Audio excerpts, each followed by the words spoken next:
네, 풀뿌리 민주정치의 시작, 우리 지역 의원들과 지역의 현안들 이야기해보는 시간이죠. 의회 인물 시작하겠습니다. 오늘은 이귀순 의원 그리고 최은지 의원과 함께합니다. 어서 오세요. 안녕하세요. 네, 안녕하세요. 네, 자 오늘은 언니스 케미 한번 기대해보도록 하겠습니다. 좋습니다. 자, 두 분 지금 굉장히 바쁘시잖아요. 추경 예산안 심사 때문에 바쁘신데 어떻게 좀 일정 보내고 계세요? 말씀대로 오늘부터 3차 추경안 예산 심의가 시작되었는데요. 그래서 예산 심의하랴 또 내년 예산 본예산도 지금 당장 다음 주도 시작되기 때문에 네. 열심히 의회에서 공부만 하고 있습니다. 그리고 또 Y 프로젝트 관련해서 뭐 전면 재검토해야 된다 이런 말씀도 네. 하셨더라고요. 이번 3차 추경안은 정리 추경이거든요. 올해 예산을 세워놨으면 그 예산을 올해 다 쓰는 것이 맞는데 네. 2.5% 정도밖에 집행률이 되어 있지 않더라고요. 그리고 한 76%를 또 2월 해서 내년에 사업을 진행하겠다 2월 해서 이 사업이 지금 현재는 제대로 그 사업 절차가 제대로 밟아지지도 않고 특히나 최근에 그 비리 의혹도 있었기 때문에 지금 전면적으로 재검토해야 되는 시점이 아니냐라고 좀 지적을 했습니다. 맞아요. 짚고 넘어갈 부분이다 보니까 또 지적을 해주신 것 같고 최 의원께서는 어떠신가요? 네, 저도 지금 우리 행정자치위원회에서 이기순 의원님과 함께 지금 3차 정리추경 예산 심사를 하고 있습니다. 그런데 광주시 예산 상황이 굉장히 어렵다 보니까 지금 각 부서에서도 정말 예산 절감을 위해서 엄청난 노력들을 하고 계시고 그 예산안을 보면은 정말 마음이 아픈 정도의 상황입니다. 그래서 네. 광주시 재정 상황이 날로 더 어려워지고 있다.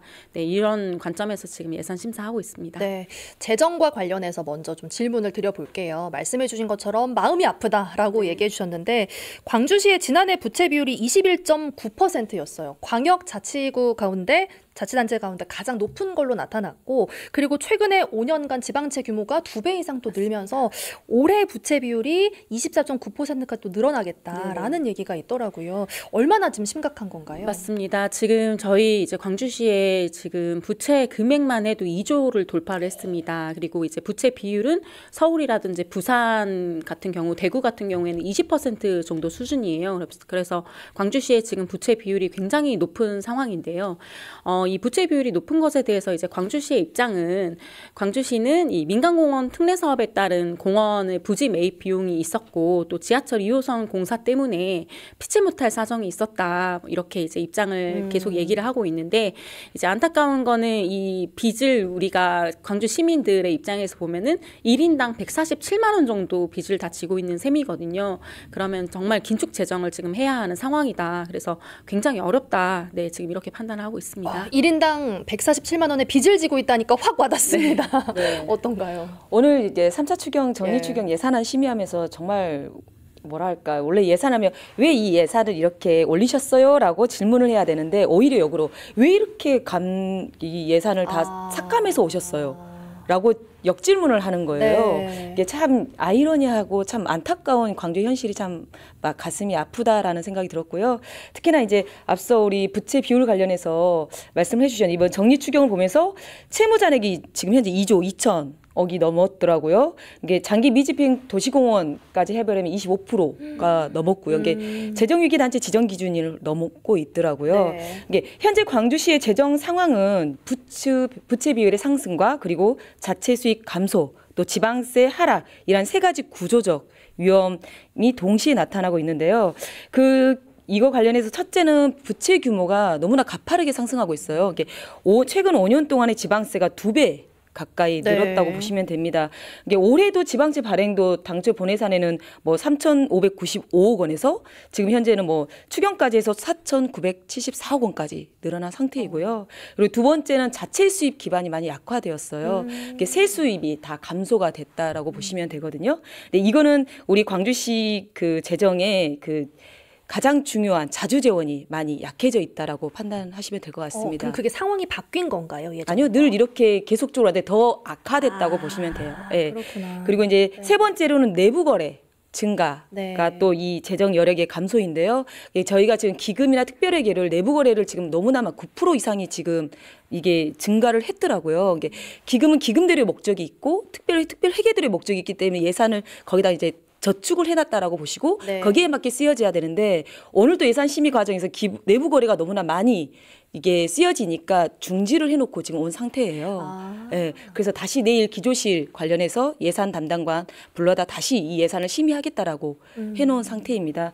또 마지막으로는 구조적 재정 운영 방식입니다. 저희 시가 이게 세입이 세워졌으면 이 세입에 따라서 세출을 세우는 거잖아요. 우리가 가정에서도 이 예산을 쓰겠다 하면 네. 이거에 따라서 내가 이만큼 쓸 거야라고 계획을 세우는데 저희는 세입보다 세출을 먼저 정해놓고 네. 부족한 부분을 빚으로 메우는 방식으로 되다 보니까 네. 이번 올해처럼 세수 결손이 2천억이 넘는 세수 결손이 발생했고요. 그러다 보니까 계속적으로 반복되는 재정 상황이 악화라고 보시면 될 것 같습니다. 그러니까 약간 개인의 입장으로 보면 이제 쓸 거 일단 쓰고 이제 수입을 그렇죠. 생각한다는 거잖아요. 맞- 사실은 네네. 쓰기 전에 어떻게 쓸지 계획을 세워야 하는데 네네. 그런 말씀이신 거죠. 네, 맞습니다. 근데 이제 문제는 앞으로의 전망이 그래서 밝냐, 좀 개선의 여지가 있냐 했을 때 사실 대규모 사업이 지금 동시에 진행이 되고 있어서 그게 전망이 그렇게 밝지가 않더라고요. 전망이 밝지 않고요. 사실 그 우리 광주시의회 이번에 예결 전문위원회실에서도 올 말이면은 이제 24.1%가 넘는 정도, 24.9%가 넘는 정도의 이제 부채 비율이 올 것이다. 이렇게 어두운 전망을 내놨습니다. 그러면 우리 존경하는 이기순 의원님께서 말씀하셨던 것처럼 이제 재정 위기 지역이 되기 때문에 이런 경우에 이제 행안부에서 저희의 이제 재정을 가지고 정말 긴축 재정을 하게끔 이제 네. 행안부에 이제 터치가 들어오는 상황인 네. 거죠. 이제 그런 이제 안타까운 상황이고요. 우리의 지하철 공사만 보더라도 원래는 이 지하철 공사가 1조 7천억으로 공사가 처음에 시작이 됐었어요. 그런데 이제 올 연말이면 4조를 돌파할 것이다. 예. 네, 지금 이런 예측도 나오고 있고 또 저희가 이제 호남고속도로 확장과 같은 이런 대규모 SOC 사업이 또 기다리고 있습니다. 그래서 광주시의 지금 재정 상황이 굉장히 지금 좀 어둡고요. 사실은 그래서 저희가 사실 더 책임감을 느끼고 예산 심사를 하고 있고 이번에 본 예산을 세울 때도 정말 필요한 사업 위주로 지금 세워야 된다. 이것을 저희가 의회에서 강하게 주장하고 있습니다. 지금. 네. 네, 앞서 우리 최은지 의원님께서 말씀했던 것처럼 지금 내년부터는 수조 원 규모의 대규모 사업들이 동시다발적으로 이루어지고 있잖아요. 도시철도 2호선도 4조 원이 넘을 것이다 하면 저희가 5대5 사업이기 때문에 50% 가까이면 2조 가까이 예산이 들어가고 그리고 그 호남고속도로도 내년부터는 1,000억씩 시비가 투입돼야 예. 되는 상황이고요. 그리고 AI 직접 단지 2단계는 한 85억 정도 되고 글로컬 사업도 수백억이 들어가기 때문에 저는 이게 이제 수조 원의 규모가 동시에 필요한 상황인데 가장 문제는 뭐냐면 재원 조달을 어떻게 할 것인지의 계획이 불명확하다는 게 가장 문제라고 보고요. 계속해서 이렇게 지방채 발행으로 메꿀 것이냐. 그러면 정말 앞서 말한 것처럼 법정 재정 위기 단체로 하면 행안부에서 우리 모든 재정을 다 관리를 하게 되거든요. 그러면 우리가 진짜 자치력을 발휘해서 뭔가 우리 시에 필요한 사업을 한다는데 한계가 있습니다. 근데 이 관련해서 이제 내년 본예산만큼은 이제 계속적으로 이걸 놔두면 안 되고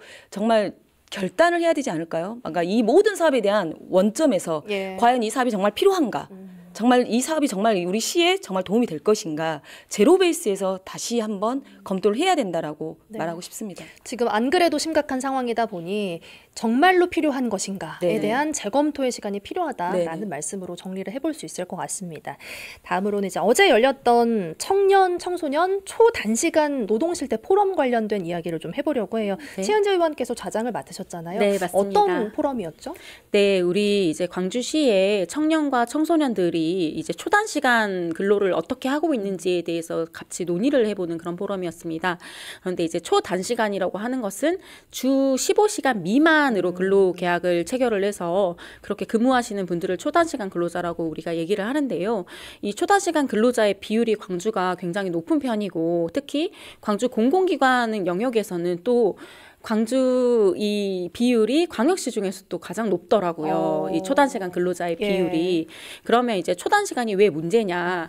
주 15시간 미만으로 계약을 하게 되면 퇴직금 지급도 못 받고요. 그리고 이제 주휴수당 지급 대상도 아니고 4대 보험 같은 경우에도 대부분이 제외가 됩니다. 그리고 더 중요한 것은 고용 안정이 불안하다는 것이에요. 초단시간 근로자들의 경우에는 이제 그 스케줄대로 움직이는 경우가 많기 때문에 스케줄을 그냥 일방적으로 통보를 하거나 이분들에 대해서 이제 근로가 안정이 되어 있지 않은 거여서 특히나 우리 이제 취약계층이라고 할 수 있죠. 예. 청년과 청소년들 같은 경우에는 이런 초단시간 노동의 현실에서 이런 이제 사용자와의 관계에서 갈등 관계를 많이 겪고 있는 것으로 확인을 했고요. 예. 네, 어제 포럼에서는 직접 우리 청소년과 청년 이 초단시간 노동자들이 나와서 이 노동 현실을 직접 이야기를 하기도 했습니다. 네. 그런데 이제 제가 안타까웠던 것은 그 우리 청년과 청소년의 노동은요, 그냥 단순히 내 용돈 벌이를 하겠다가 아니고 이 사회로 진입하는 첫걸음이고 첫 그렇죠. 관문입니다. 맞아요. 예. 네, 그래서 정말로 좋은 경험이 되어야 하는데, 그리고 저는 이 좋은 기억으로 남을 수 있게 하는 것이 우리 사회의 역할이라고 생각을 하는데, 지금 노동법의 사각지대에 있다 보니까 이 노동에 대한 첫 경험이 좋지가 않은 거예요. 그래서 이것은 굉장히 사회적으로 문제다. 네, 이런 생각을 하면서 어제 포럼에 참여를 했습니다. 네. 지금 15시간 이하라고 말씀하셨으니까 네. 5일 기준으로 하면 3시간 정도씩 일을 하는 게 네, 초단시간 근로인 맞습니다. 거잖아요. 사실 안정적인 근로 환경이 있다면 왜 초단시간 근로를 하겠습니까? 그런 안정적인 일자리가 좀 부족하기 맞아요. 때문에 생기는 일이겠죠. 맞아요. 물론 이제 초단 시간이 필요한 상황이 분명히 있습니다. 그러니까 그것이 근로자가 원해서, 노동자들이 원해서 그냥 초단 시간 근로를 하는 거는 뭐 있을 수 있는 네. 일이에요. 그런데 문제는 14시간으로 쪼개놓는 거죠. 아. 네, 그것이 문제입니다. 그러니까 네. 악용하는 사례가 계속 발생을 한다는 것이 문제인 것이고요. 그래서 이 이제 친구들이 15시간 근무를 하는 것과 14시간 근무를 하는 것이 근무에 대한 차이가 있는 것이 아니잖아요. 네. 그런데 이 15시간을 기준으로 권리가 굉장히 달라지기 때문에 네. 그것에 대한 문제점을 지적을 한 것이고요. 그 이제 어제 우리 청소년 노동자께서, 그러니까 그 고등학생이 나오셨는데 고등학생께서 이렇게 말씀하시더라고요. 근로시간이 짧다고 해서 권리도 짧아서는 안 된다. 이 말씀을 해주셨는데 저도 동의합니다. 네. 네, 그래서 지자체에서 해결 방안을 같이 검토를 해야 될 것 같습니다. 네, 알겠습니다. 오늘 두 분 말씀 여기까지 듣도록 하겠습니다. 최은재 의원 그리고 이규순 의원과 함께했습니다. 고맙습니다. 고맙습니다. 감사합니다.